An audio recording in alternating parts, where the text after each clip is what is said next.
Hello दोस्तों, मैं संदीप मिश्रा आप सभी का स्वागत करता हूं आपके यूट्यूब चैनल एसएम क्लासेस में। जैसा कि दोस्तों मैं आप सभी को BHU BSc nursing entrance exam की तैयारी करा रहा हूं और आप लोगों की बहुत डिमांड थी कि सर आप ह्यूमन फिजियोलॉजी पर वीडियो बनाइए।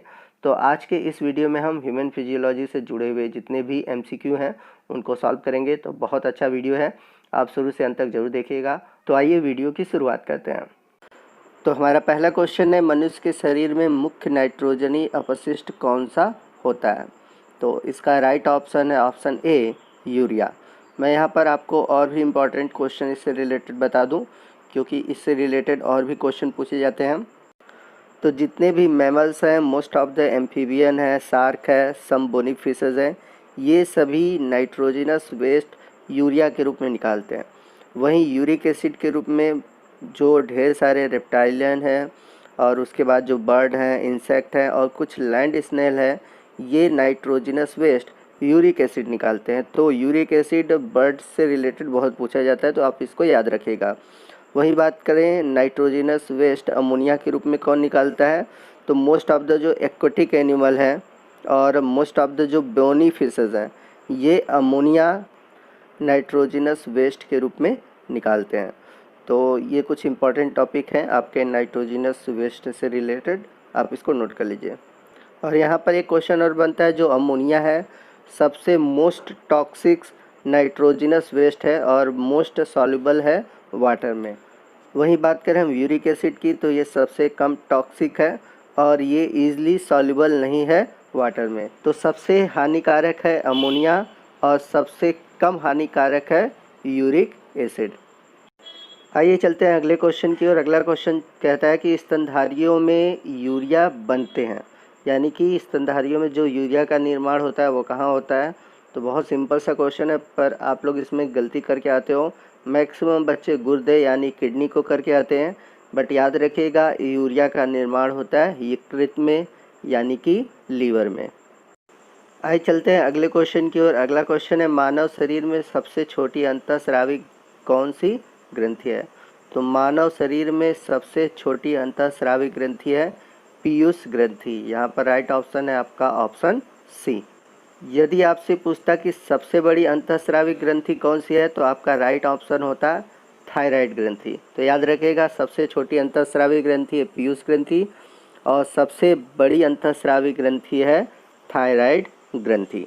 चलते हैं अगले क्वेश्चन की ओर। अगला क्वेश्चन है, मनुष्य में रुधिर क्षमता है, यानी कि जो मनुष्य में रुधिर होता है वो कहाँ पर क्षमता है? तो इसका राइट ऑप्शन है ऑप्शन बी, बोमेन संपुट, यानी कि इंग्लिश में जिसे हम बोलते हैं बाउमेन कैप्सूल। तो जैसा कि हम सभी जानते हैं कि यह वृक्क नलिका यानी कि नेफ्रॉन का ही पार्ट है। आइए चलते हैं अगले क्वेश्चन की ओर। क्वेश्चन नंबर 5 है, मूत्र का पीला रंग किसकी मौजूदगी के कारण होता है?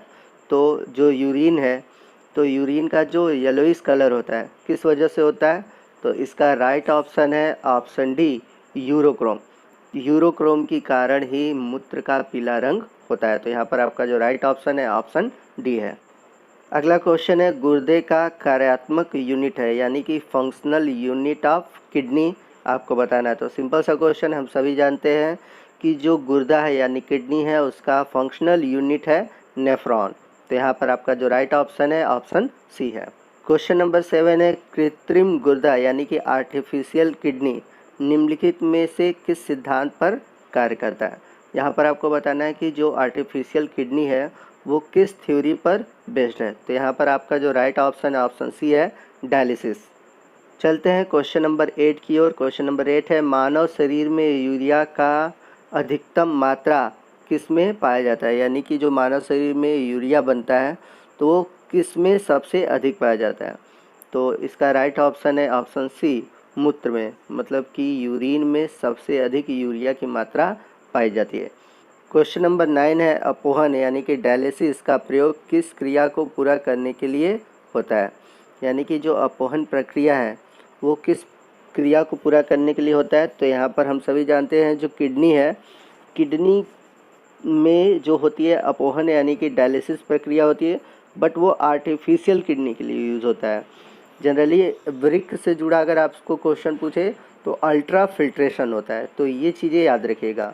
क्वेश्चन नंबर 10 है, स्वेदन यानी कि स्वेटिंग यानी कि पसीने का आना निम्न में से किसके लिए महत्वपूर्ण है? तो यहाँ पर आपके जो ऑप्शन है, शरीर का गंध निकलने के लिए, सामान्य स्वास्थ्य सुधार के लिए, त्वचा के रंध्र को खोलने के लिए, और लास्ट है शरीर के तापमान को नियंत्रित करने के लिए। तो यहाँ पर आपका जो राइट ऑप्शन है ऑप्शन डी है, शरीर के तापमान को नियंत्रित करने के लिए। तो जैसे पौधों में ट्रांसपिरेशन होता है उनके बॉडी के टेम्परेचर को कंट्रोल करने के लिए, यानी कि वातावरण में गर्मी से बचाने के लिए, उसी तरह हमारे में भी स्वेदन यानी कि पसीना आता है। क्वेश्चन नंबर 11 है, मानव वृक्क अश्मरी में पाया जाने वाला प्रमुख रासायनिक यौगिक है। तो इस क्वेश्चन का राइट ऑप्शन है option C, calcium oxalate. Question number 12 है, हेनले का लूप का कार्य संबंधित है। तो आप सभी ने हेनले का लूप पढ़ा होगा नेफ्रॉन में, ठीक है। और नेफ्रॉन किससे संबंधित है? हम सभी जानते हैं कि नेफ्रॉन संबंधित है किडनी से, और किडनी किससे संबंधित है?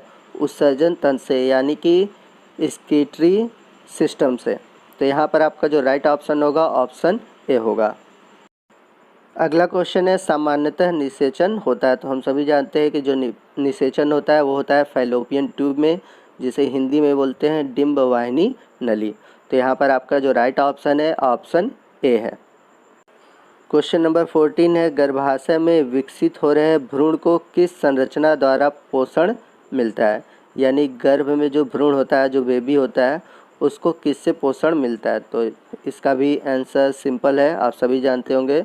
तो इसका राइट ऑप्शन है ऑप्शन सी, प्लेसेंटा द्वारा। तो गर्भाशय में विकसित हो रहे भ्रूण को प्लेसेंटा के द्वारा पोषण मिलता है। चलते हैं अगले क्वेश्चन की ओर। क्वेश्चन नंबर 15 है, गर्भाशय में मानव भ्रूण किस द्रव में तैरता है? यानी कि गर्भ में जो भ्रूण होता है वो जिस लिक्विड में तैरता है, जिस द्रव में तैरता है, उसका नाम क्या है? तो उसका नाम है ऑप्शन बी, एमनियोटिक फ्लूइड, यानी कि एमनियोटिक द्रव। क्वेश्चन नंबर 16 है, दो युग्मों के संयोजन को कहते हैं, यानी कि जब दो गैमेट फ्यूज़ होते हैं तो उसे हम क्या कहते हैं? तो सिंपल सा है, हम सभी जानते हैं दो युग्मकों के फ्यूज़न को हम बोलते हैं फर्टिलाइजेशन, यानी कि निषेचन। तो यहाँ पर हमारा जो राइट ऑप्शन होगा ऑप्शन ए होगा। क्वेश्चन नंबर 17 है, गर्भाशय में शिशु के विकास की जानकारी हेतु किसका प्रयोग किया जाता है? यानी कि गर्भ में जो शिशु है उसका विकास कैसे चल रहा है, तो इसकी जानकारी हम किस उपकरण द्वारा यानी कि किसके प्रयोग द्वारा करते हैं? तो हम सभी जानते हैं इसके लिए यूज़ किया जाता है, ऑप्शन सी है अल्ट्रासाउंड। चलते हैं क्वेश्चन नंबर 18 की ओर। क्वेश्चन नंबर 18 है, भ्रूण के विकास के लिए निम्नलिखित में से किस अंग के द्वारा खाद्य पूर्ति की जाती है? यानी कि जो भ्रूण का विकास होता है तो उसके लिए निम्नलिखित में से किस अंग का, यानी कि किस अंग के द्वारा खाद्य की पूर्ति की जाती है? तो यहाँ पर प्लांट के केस में पूछा हुआ, तो यहाँ पर राइट ऑप्शन है ऑप्शन बी, बीजांडसन, जिसे इंग्लिश में बोलते हैं न्यूसिलस। क्वेश्चन नंबर 19 है, मुख के द्वारा लेने वाले गर्भ निरोधक गोलियाँ निरोध करते हैं, यानी कि मुख से जो गर्भ निरोधक गोलियाँ ली जाती हैं वो किसका निरोध करते हैं, किसको रोकते हैं? तो इसका राइट ऑप्शन है ऑप्शन ए, अंडोत्सर्जन को।